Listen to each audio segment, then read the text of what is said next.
This video is about some useful probability models. By the end of this video, you should be able to determine if a situation is a Bernoulli trial. You should be able to use the geometric model to calculate the probability of a first success occurring. You should also be able to use the binomial model to calculate the probability that there are x successes in n trials, and also explain when we can use the normal model to approximate the binomial model. First, let's talk about Bernoulli trials. Bernoulli trials have these three properties. First, there are only two possible outcomes, success and failure. Okay, now you can also think about rolling a dice as having two possible outcomes. If you wanted to roll a 3, then a success would be rolling a 3, and a failure would be not rolling a 3. Okay, so there are only two possible outcomes, success and failure for each trial.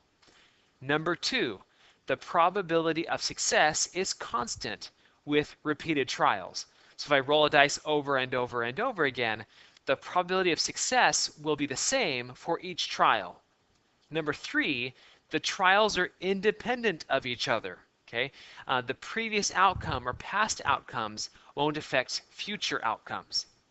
Okay, now the question is, are the following Bernoulli trials? Number 1, we roll 50 dice and find the distribution of the number of spots on the faces. Okay, this is not a Bernoulli trial because they're not only two possible outcomes. I'm not looking at success or failure. I'm looking at a distribution. Okay, so this is not a Bernoulli trial. Number 2, you roll 5 dice and you need to get at least 2 6s to win the game. Okay, a success would be rolling 2 or more 6s, and a failure would be rolling, only 1 or 0 6s. Okay, if I did this over and over again, the probability of success would be the same and the trials would be independent. So these are Bernoulli trials. Number 3, we deal 5 cards and get all hearts.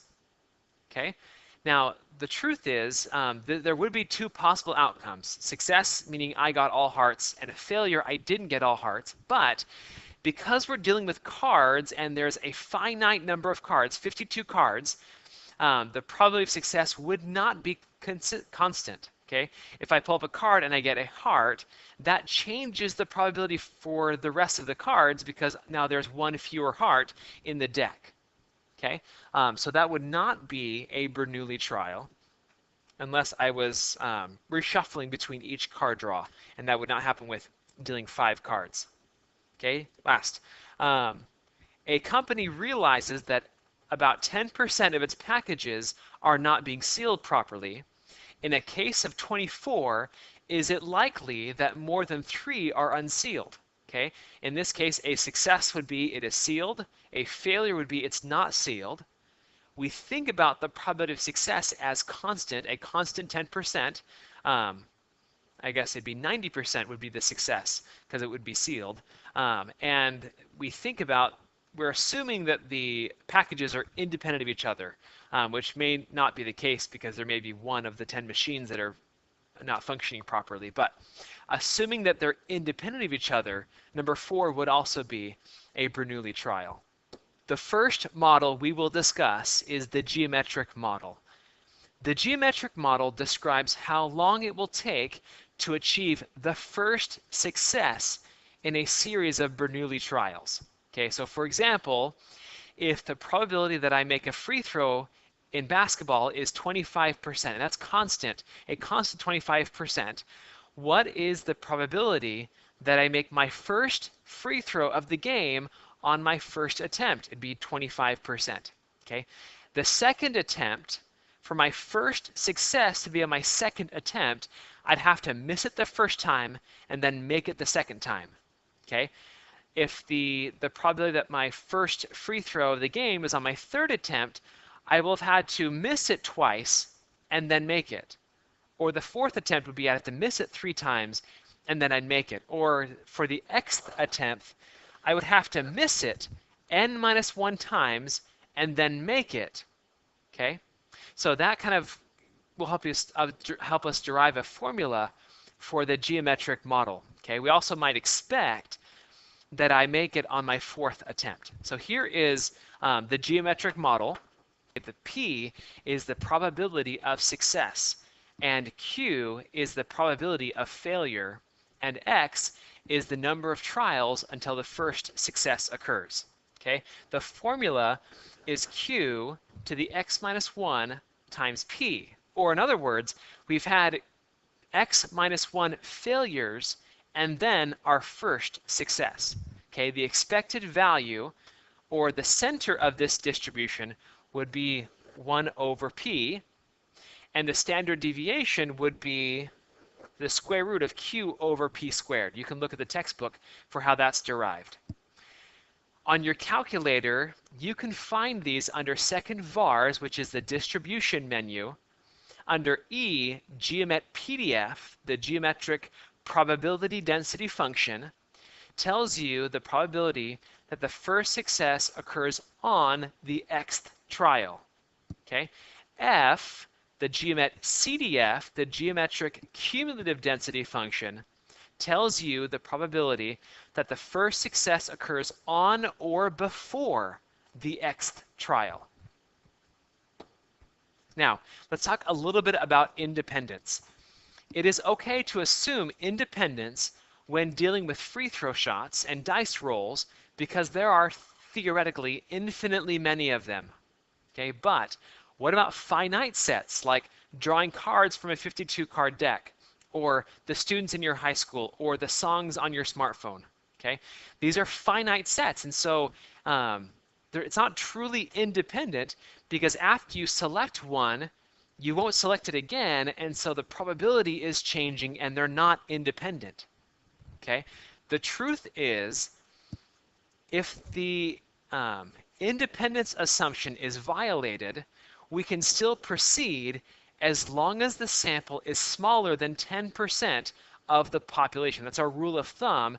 If we are sampling less than 10% of the population, it is okay if they're not independent of each other. Okay, this is known as the 10% condition. Okay, the binomial model is the second model that we'll talk about. The binomial model describes the probability that you will have X successes in N Bernoulli trials. Okay, so for example, if there's a dice game where you roll 5 dice and you want to roll 5s, okay, you can look at rolling 2 5s or 3 5s or 5 5s. Okay, you're looking at a certain number of successes and a certain number of trials. Okay, now the computation is a little more complicated for a binomial model, but I'll walk through this hopefully slowly.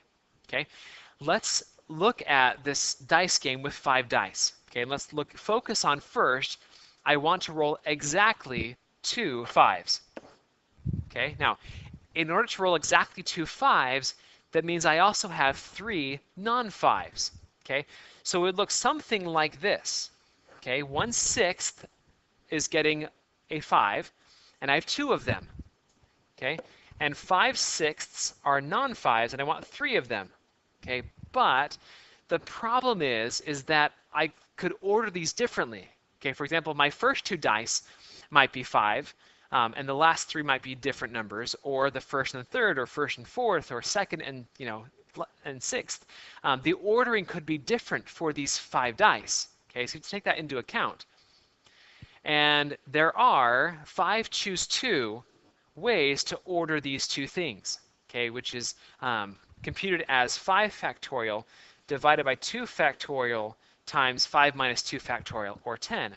There are 10 ways to order 2 things within 5 things. Okay, now, I don't know why, but in college mathematics, they tend to use this symbol more than they use this one. Okay, so that is commonly seen on the AP exam in our textbook. This 5 choose 2 notation is commonly used. So be aware of that notation as well. So the probability of rolling exactly 2 5s is 5 choose 2 times 1/6 squared times 5 6 cubed, which is about 16%. So the probability that you roll exactly 1 5 is 5 choose 1 times 1/6 to the first times 5 6 to the fifth. Okay. Now we'll notice some patterns here in that when you want exactly x 5s, then it's 1/6 to the x because I want that many. I want x 5s times 5 6 to the 5 minus 1. These are my failures or my non-5s. Okay. We also might expect to roll about 5 times 1/6 or 0.83335s, meaning I probably will get 1 or no 5s would not be uncommon. Here is a summary from the textbook about the binomial model. N is the number of trials, P is the probability of success, and Q is the probability of failure. X is the number of successes in N trials. Okay, so it's computed by N choose C, P to the X, Q to the N minus X. And they chose to use the N choose X notation here, but you will see it written this way, N choose X, in other places. Okay, and again, N choose X is the number of orderings of X things in N things. P is you're looking for X successes, and Q failures. Okay, now the mean of this distribution is N times P, and the standard deviation is the square root of NPQ. Okay, I would memorize these for all my AP Stats students. Questions like this will come up as we're reviewing for the AP exam. So memorize the mean and standard deviation for the binomial model. On your calculator, you can find these under second var's distribution menu. Under A, binom PDF, or the binomial probability density function, tells you the probability that there will be exactly X successes out of N trials with a probability of success of P. Okay, and the binom CDF is the binomial cumulative density function, tells you the probability that there will be X or fewer successes out of N trials with a probability of success of P. Finally, I want to draw a connection between the binomial model and the normal model.